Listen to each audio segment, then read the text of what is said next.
नमस्कार मंडळी, कसे आहात सगळे. यम्मी रेसिपीमध्ये तुमचं खूप खूप स्वागत. आज आपण अगदी हलवाई बनवतात त्याच पद्धतीने समोसे कसे बनवायचे याची अचूक प्रमाणामध्ये रेसिपी बघणार आहोत. जर तुम्ही चॅनलवरती नवीन असाल तर अशाच रेसिपी बघण्यासाठी चॅनलला सबस्क्राईब करून शेजारचे बेल आयकॉन नक्की दाबा. चला तर मग रेसिपीला सुरुवात करूया. येथे मी 5 कप मैदा घेतलेला आहे. त्याच कपाने 1 कप रवा यामध्ये घालायचा आहे. तुमच्याकडे मेजरिंग कप नसेल तर तुम्ही वाटीने प्रमाण घेऊ शकता. त्याचबरोबर आपल्याला 2 चमचे ओवा हाताला चोळून घालायचा आहे. नंतर 1-1.5 चमचे मीठ घालून आपण ज्या कपाने मैदा व रवा घेतला होता त्याच कपाने 1 कप तेल घालून हे मिश्रण व्यवस्थित हाताने मिक्स करून घ्यायचे आहे. तेल गरम करायचीही गरज नाही, आपल्याला तेल तसेच घालायचे आहे. मिश्रण व्यवस्थित मिक्स झाल्यानंतर याची अशी मूठ वळली पाहिजे. मूठ वळली गेली की समजायचं आपण घातलेलं मोहन एकदम बरोबर घातलेलं आहे. तर आपल्याला यामध्ये थोडं थोडं पाणी घालून मैदा अर्ध्या तासासाठी मुरत घालायचा आहे, मुरत ठेवायचा आहे. मैदा मुरेपर्यंत बटाट्याचे सारण करून घेऊया. त्यासाठी मी येथे पॅनमध्ये 2 चमचे बडीशेप, 3 चमचे धने, 1 चमचा जिरे व 1 चमचा काळी मिरे घातले आहेत. याला 2-3 मिनिटं मंद आचेवर भाजून उकळीमध्ये जाडसर कूट करून घ्यायचा आहे. चला आता भाजी बनवून घेऊया. त्यासाठी मी येथे 1 किलो बटाटे उकडून घेतलेले आहेत. 1 वाटी वाटाणे घेतले आहेत. कुटून घेतलेला मसाला आहे. 2 इंच आलं किसणीने किसून घेतलं. 1 वाटी कोथिंबीर घेतलेली आहे. तर आता गॅसवर कढई गरम करायला ठेवू. त्यामध्ये 3 ते 4 चमचे तेल घालूया. तेल गरम झाल्यावर किसून घेतलेलं आलं घालू. 2 मिनिटे परतून घेऊ. आलं परतल्यानंतर कुटलेला मसाला यामध्ये घालायचा आहे. तोही 1-2 मिनिटांसाठी परतून घ्यायचा आहे. नंतर 1 ते 1.5 चमचा मिरची पावडर, अर्धा चमचा हळद, 1 चमचा गरम मसाला घालून सर्व मसाले परतून झाल्यानंतर यामध्ये आपण उकडून घेतलेला बटाटा घालून घ्यायचा आहे. बटाटा आपल्याला हाताने कुस्करून घालायचा आहे. मॅशरने मॅश करून घालायचा नाही, नाहीतर बटाटा जास्त बारीक होतो. बटाट्यावरती कोथिंबीर व चवीनुसार मीठ घालून मिक्स करून घेऊ. हे सर्व मिश्रण व्यवस्थित मिक्स झाल्यानंतर आपल्याला गॅस बंद करून ते थंड करायला ठेवायचे आहे. येथे सर्व मिश्रण मिक्स करून झालेलं आहे. आता आपण गॅस बंद करून सर्व मिश्रण एका भांड्यामध्ये काढून थंड करायला ठेवूया. तर आपलं मिश्रण थंड होतं तोपर्यंत आपण मुरत घातलेला मैदा व्यवस्थित मळून घेऊया. याचे आपल्याला आपण चपातीसाठी घेतो तसेच गोळे करून घ्यायचे आहे.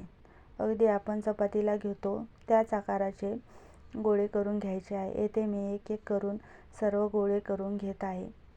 व्यवस्थित हातावर चोळून हे गोळे आपल्याला करून घ्यायचे आहेत. तुम्ही बघू शकता मी या पद्धतीने हे गोळे करून घेत आहे. इथे मी तुम्हाला 3-4 गोळे करून दाखवत आहे. तुम्ही पण या पद्धतीने एवढ्या आकाराचे गोळे करून घेऊ शकता. आता हे गोळे करून घेतल्यानंतर मी येथे 2-3 गोळे करून घेतलेले आहे. आता आपल्याला एक गोळा घेऊन याला तेल व पीठ काहीही लावायची गरज नाही. तेल व पीठ न लावता आपण ज्या पद्धतीने चपाती लाटून घेतो त्याच पद्धतीने या अंडाकृती आकारामध्ये याला लाटून घ्यायचे आहे. लाटून झाल्यानंतर याला आपल्याला सुरीच्या साहाय्याने 2 भाग करून घ्यायचे आहेत. तर आपण चपाती लाटतो त्यापेक्षा किंचित पातळ आपल्याला हे लाटून घ्यायचे आहे. तर तुम्ही बघू शकता मी इतपत जाड लाटून घेतलेला आहे. आता आपण जो भाग कापलेला आहे त्या भागावरती पाणी लावून फोल्ड करून घ्यायचा आहे आणि जो खालचा भाग आहे तोही व्यवस्थित बंद करून घ्यायचा आहे. आता आपल्याला यामध्ये सारण भरायचं आहे. येथे मी 2 चमचे सारण भरून घेतले. आता परत कढईने पाणी लावून घ्यायचं आहे व हा जो दुसरा भाग आहे कढईने पाणी लावून घेतल्यानंतर हा जो तुम्हाला दुसरा भाग दिसतो तो आपल्याला थोडासा दुमडून घ्यायचा आहे, म्हणजे दोन्ही भाग व्यवस्थित एकसारखे होतात. आता सर्व बाजूंनी पाणी लावून व्यवस्थित दोन्ही साईडने बंद करून घ्यायचं आहे. तुम्ही इथे बघू शकता मी इथे बंद करून घेतलेले आहे दोन्हीही बाजू.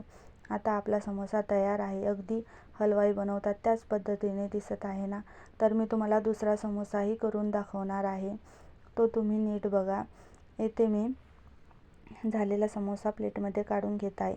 तर आता तुम्ही बघू शकता, कापलेल्या भागावरती मी येथे पाणी लावून घेत आहे व ते दोन्हीही भाग दुमडून घेत आहे. दुमडून घेतल्यानंतर आपल्याला यामध्ये सारण भरायचं आहे. येथे मी सारण भरून घेत आहे व जो दुसरा भाग असतो त्यालाही आपल्याला थोडंसं पाणी लावून व्यवस्थित दुमडून घ्यायचं आहे. दुमडून घेतल्यानंतर सर्व बाजूंनी पाणी लावून याचे तोंड व्यवस्थित बंद करून घ्यायचे व समोसा साईडला काढून घ्यायचा. याच पद्धतीने मी बाकीचे समोसेही करून घेणार आहे. तर अशा पद्धतीने मी येथे 6 ते 7 समोसे तयार करून घेतलेले आहेत. आपण जे प्रमाण घेतले त्यामध्ये 20 ते 25 मीडियम आकाराचे समोसे तयार होतात. चला तर मग समोसे तळायला घेऊयात. अगदी हलवाई बनवतात तसे समोसे आपण करून घेतलेले आहेत. तर समोसे तळण्यासाठी कढईमध्ये तेल गरम करायला ठेवले होते. तेल जास्त गरम होऊ द्यायचे नाही, नाहीतर मग समोसे व्यवस्थित तळले जात नाहीत.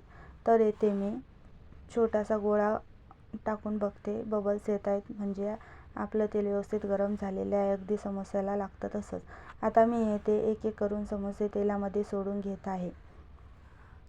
समोसे तेलामध्ये सोडल्यानंतर लगेच हलवायचे नाही. ते 5-6 मिनिटांनी तेलावरती तरंगतात तेव्हा आपण ते पलटून घेऊ. समोसे तळताना गॅस मीडियम ठेवायचा आहे व समोस्यांना मस्त लालसर रंग येईपर्यंत परतू द्यायचा आहे. आता येथे समोस्यांना लालसर रंग आलेला आहे. समोसे प्लेटमध्ये काढून घेऊ व उरलेले समोसे सुद्धा आपल्याला याच पद्धतीने व्यवस्थित तळून घ्यायचे आहेत. मी येथे सर्व समोसे प्लेटमध्ये काढून घेत आहे व बाकीचे उरलेले समोसे सुद्धा एक एक करून तेलामध्ये सोडून घेत आहे.